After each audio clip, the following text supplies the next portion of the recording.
Hello, everyone. Welcome to Girl Meets Rugby. My name is Christina Lanham, and this is episode 005.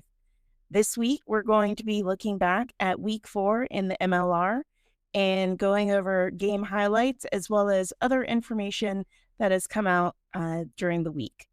So, hoping everyone has had a chance to sit back and catch all of these matches. There was a lot going on. There was some really exciting rugby played. And before we get into that, got a couple of league highlight things that I wanted to share with you all. First and foremost, during the Old Glory Anthem match, the MLR's Chief Revenue Officer was there and kind of gave a little sideline interview. And he reports that ticket sales are up 33% over last year. That's a great thing to see. We're seeing more fan engagement at the games, and that's exactly what we want. As the Houston SaberCats tagline this year is, experience it live. And that's exactly what we want. So keep bringing your friends, inviting people, sharing with folks about these games. We want to get more butts in seats. And it looks like it's working, and we want to keep that going. So really excited to see that. In the media side, the Chicago Hounds have a docuseries, The United States of Rugby, and that is available for free on Roku. Initially, I thought this was going to be behind a paywall, and I just didn't have it in me to subscribe to yet another thing, but I was wrong. It's free. You do need to sign up for a Roku account, which is at no cost, and then you can watch episodes as they drop every Friday. I'm 3 episodes in now, and it has been really enjoyable to see the behind the scenes of how this team, got through the 2024 season. So highly encourage, get out there, let's support our rugby media. Looking at this current week of week 4, which closes out the first quarter of our 16-week event, we had a number of penalties. So we got 8 yellow cards, 2 red cards issued. But more so than that, the kicking game was really off for a lot of teams. There was a cumulative 35 points missed across all the matches because of failed kicks. And let me tell you, in several of these matches, those kicks would have been a game changer. So I think all teams really need to be focusing on that kicking accuracy. I know sometimes there's wins, sometimes there's challenges, bad angles, but we've got to be testing and practicing for it all. The fact that we've left so many points on the table is just atrocity to me. Also, another thing occurring over week 3, I've seen it now in week 4, is ref microphone issues. MLR, we got to fix the mics before the game starts. Through several matches, it was like the first half, you couldn't hear the ref at all. And then finally in the second half, they got things resolved and the mic was on. When the mic is on, it is such a help to fans watching. You can hear the flow of play. You can hear what the refs are saying to the players, and it gives so much context. And so please figure out what's going on with the mics. I beg you. And with that, let's jump into our game reviews. So things kicked off last week with the Sharks versus the Hounds. And to note, Alec McDonald from the Sharks was back on the roster. He was out for 3 weeks due to a red card he got in week 1. And so it was good to see him make his return. The Hounds are still short Charlie Abel for the red card he incurred. He'll be back for next week to be available for play. The Hounds also had several players out due to HIA, including Dylan Fawcett. So I would have to say that their roster wasn't going to be their typical with some key players out.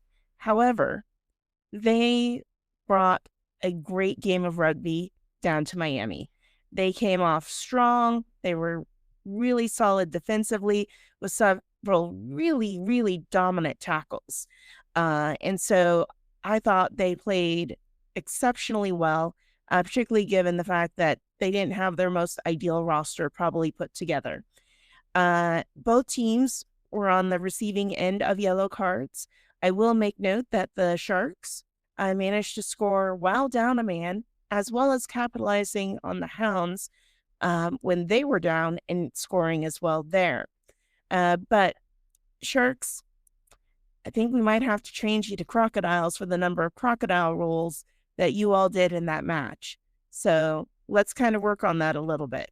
Crocodile roll is now banned, so we need to find a new way to tackle our players. Overall, the Hounds outpowered the Sharks with a solid victory of 18 Sharks, Hounds 31. And then we head over to Old Glory DC versus Anthem. Now, I don't know what all is going on with the Old Glory DC broadcast, but there's something with the sound happening at that particular field. I noticed this in week 3, and now it's happened again in week 4. I had to double my volume level just to be able to barely hear what was being said from the commentary to the refs. It was incredibly difficult to hear, and I don't know what's going on there in that broadcast, but that needs to be looked at because for whatever reason, it is incredibly low when for the volume output. Also, with Old Glory, and if you recall with the Legion, they had, I think, like 30-mile-per-hour winds. It wasn't that bad this week, but they were still 17 miles per hour, which certainly had an impact on the kicking game for these teams. For the second week in a row, Anthem led at the half, which is great to see from them. You know, they're really getting out there. They're scoring tries. They're looking much stronger than they did last year. But unfortunately, they just can't hold on to the leads. I will say both teams seem to struggle with lineouts equally. So kind of giving each other the advantage there with, poor lineouts. But ultimately, Anthem is just struggling to close the deal.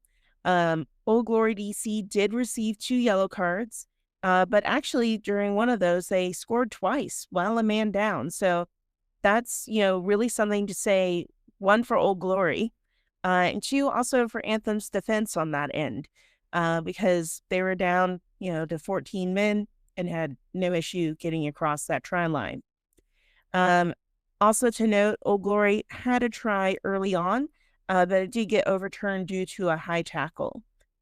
And then once again, just as in week 3, had Anthem made their penalty kicks and such, they would have won this game.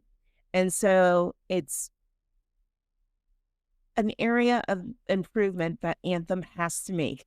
I know I said in the beginning, a lot of teams need to focus on their kicking, but Anthem could have had 2 wins in a row if their kicking had been on point.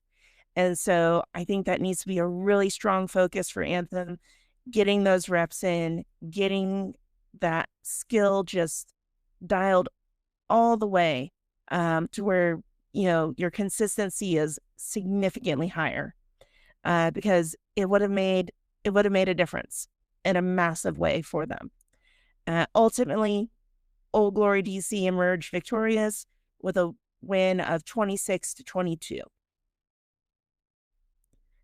From there, we head over to the Warriors versus the Sabercats. Now, going into this match, Utah was heavily favored as the favorite. They have had an amazing opening season with 2 back-to-back really strong, dominant performances. However, they appeared to be stunned by the aggressive play on the Sabercat side. Within the first half, Drew Wild notably scored 2 tries and a drop goal. It was the Sabercats in the lead the entire time, even with a red card in the second half.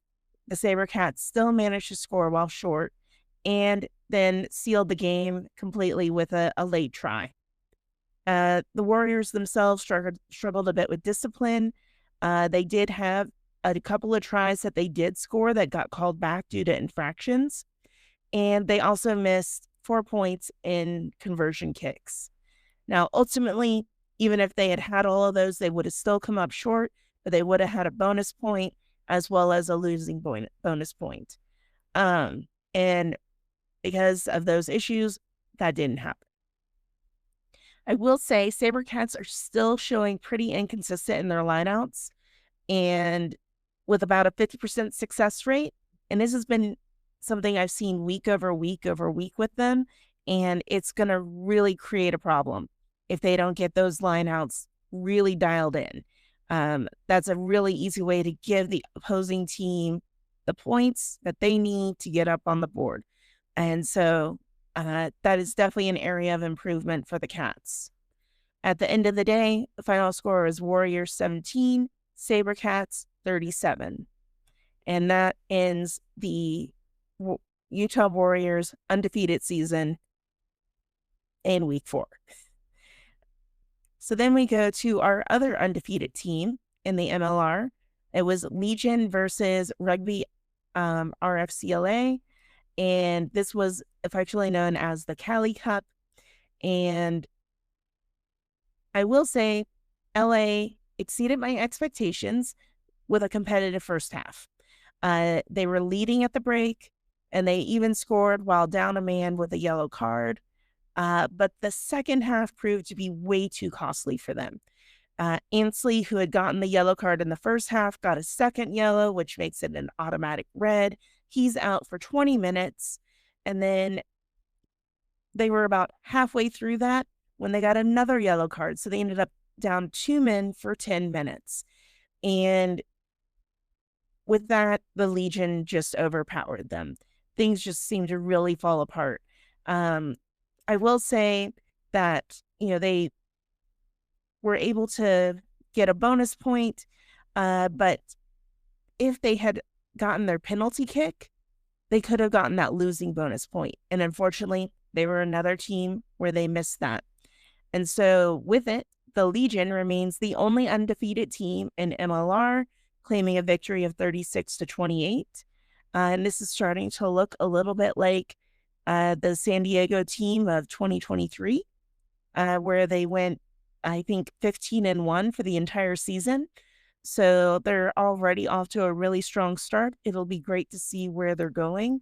I think in general, the competitive level of the Western Conference is really high. I'd say we're kind of a little all over the place on the East. And that's very similar to last year, where the Western Conference was really strong. The Eastern Conference was a little bit more dynamic. So hopefully maybe as we get into week 5, week 6, the Eastern Conference will kind of settle in, dial in, and improve. But with that, let's go to the last game of the week, which was Seawolves versus the Free Jacks. This is affectionately known as the Coffee Cup. And this was a game where the Seawolves have been 0-2. The Free Jacks are 1-1, neither having the season that they want to see as both as their conference title holders and the Free Jacks as the champions. Not a strong start to their season. And so this game was definitely, I think, one to watch for the week. Also notable is that Dallin Stanford celebrated his 100th MLR broadcast with this match. So congrats, Dallin. We're so grateful to have you as part of our commentary team out there reporting on the games for us. So congrats on that milestone.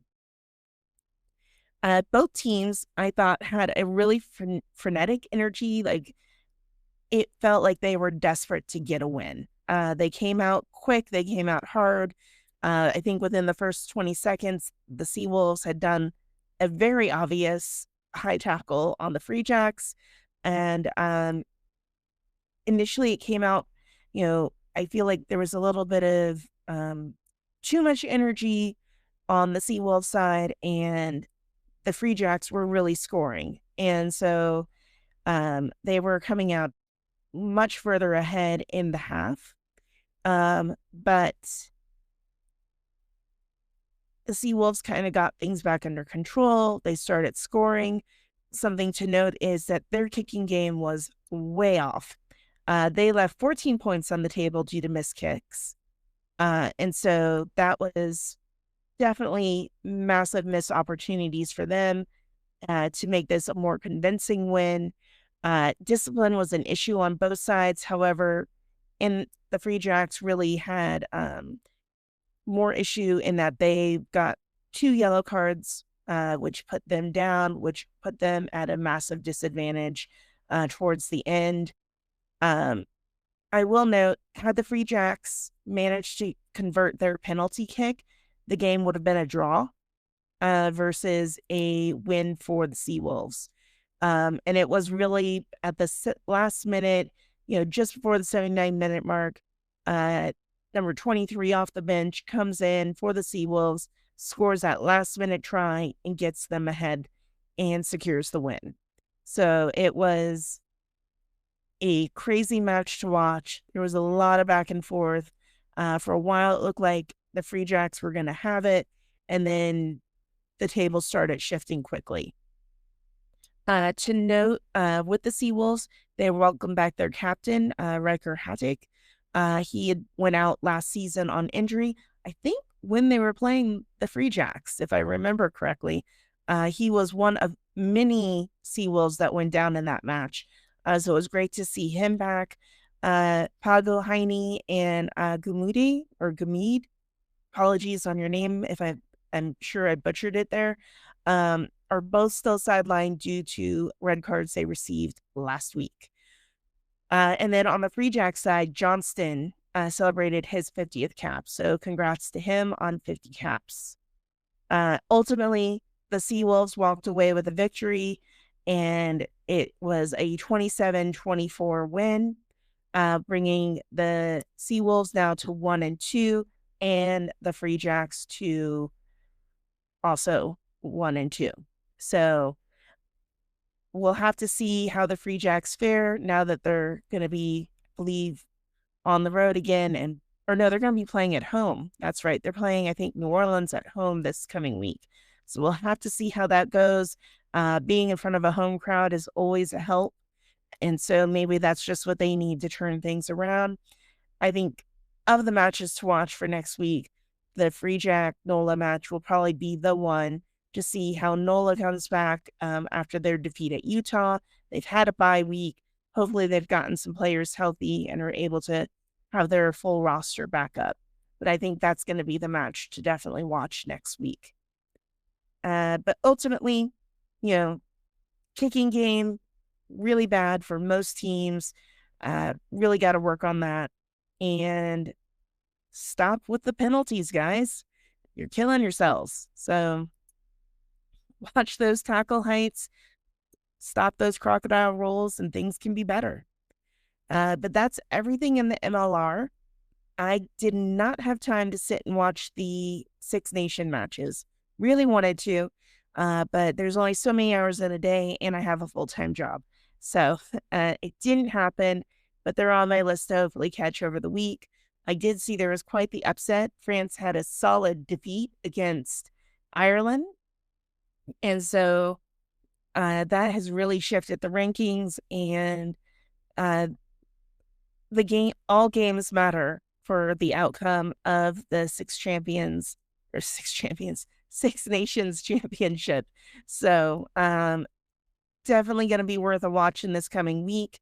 And then as a reminder, the week after, so starting the week of the 22nd, we've got the Women's Six Nations starting.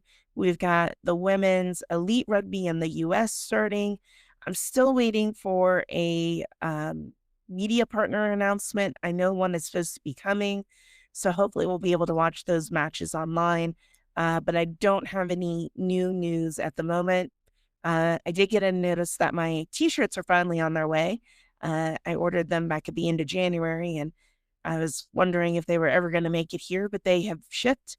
And so I'm looking forward to showing off some of those throughout the year here, and hopefully get them posted up on social media as well. If you haven't had a chance, definitely go and check out their merch. Go ahead and support them. And on that note, also, I am part of the Rugby Rant family. And so they have some awesome merch available on their site, as well as they've got the Super Brew contest. And so they're partnered with their sponsor, Macron, for that. So if you haven't done the Super Brew, it is really fun. It's free. And so you just kind of pick your who's going to win and by what point spread each week. And the top one for the Rugby Rant team in there for Super Brew actually gets a free sweatshirt from Macron with the Rugby Rant logo on it and a fun saying in the back. And so it's definitely, some nice merch to have. And so if you haven't done it, highly recommend. I do it week over week. The last couple weeks, there's definitely been some upsets that I wasn't expecting. And so needless to say, I'm not in the running for any merch, but I'm still having a good time. And it's a long season, so I can still make a comeback. But with that, I think we should take things off the pitch. And I just wanted to thank everyone for the time that you've given me week over week on this. And one of the great things with the Rugby Rant team is, the constructive feedback that they gave me on ways I can do things better in this podcast itself. And so I think one of the greatest things you can do as an individual is be open to constructive criticism. There's always things we can do better. There's things that we just can't see ourselves, and we need to allow ourselves the opportunity to be vulnerable and to, again, receive something constructive. But, tips and things from other people. There's no one out here is perfect. No one has everything dialed in completely. And so it's really great to take a little time, have a little humility, and ask somebody, what is something that you're doing that you could do better? What's something that you're doing that maybe you should stop? Or what's something that you're doing that's great and you should keep doing? But get those outside perspectives. It's really helpful. And with that, we're going to wrap things up this week. So thank you again. This has been episode 005, recapping MLR week 4. And I'm Christina Lanham, and this is Girl Meets Rugby. Take care, everybody.